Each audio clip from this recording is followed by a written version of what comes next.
Neil, it's been over 30 years since the federal government initiated its Simpler Forms project. How are agencies faring in the plain English space, and what are the critical success factors as you see them? Well, part of the problem is that we don't have a lot of publicly available data. So the Plain English Foundation decided to look into that, and we ran a survey with about 50 government agencies in Australia that had run a Plain English program, and the results were somewhat sobering. What we discovered is that probably around half of the agencies that set out to plain English their communications actually succeed.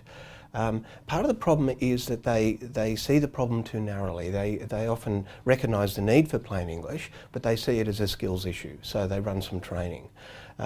But without a broader strategy, which is the first critical success factor, they typically run some training, the systems don't really change, middle management don't get engaged, the executive aren't driving it, and so the program winds up with incremental improvements.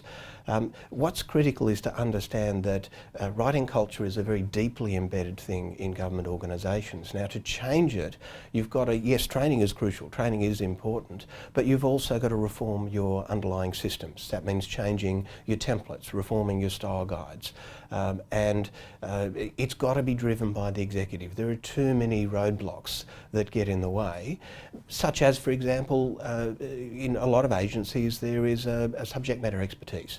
Whether they're engineers or whether it's legal or whether it's financial, professionals like to use their jargon and to use their language. And so to steer the path where you are not compromising that technical content and helping people with the technical expertise to communicate more clearly does require a much more strategic approach. And I'm going to say that means real executive buy-in, not just someone on the executive taking ownership of it, but the executive itself saying, we want to be famous for this, we know we have to be authentic, we have to be able to communicate well. Digital's making us do that in any case, it's more productive, but this means much more solid buy-in than just simply an executive being in charge of the program. And it needs to be buy-in from the outset. Really, executives need to understand that if they want their organisation to become a plain language organisation, they've got to drive it. They've got to be seen to be supporting it. They've got to understand the strategy that is behind it.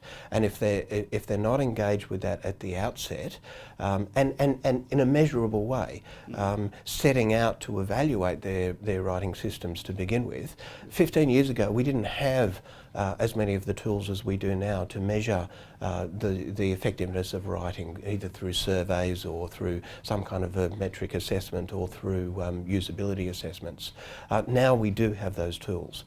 So the executive can get that kind of management information to truly understand how their writing and their communication compares and to drive change from the top. Right. And it takes real investment. We're not talking about one-off training exercise.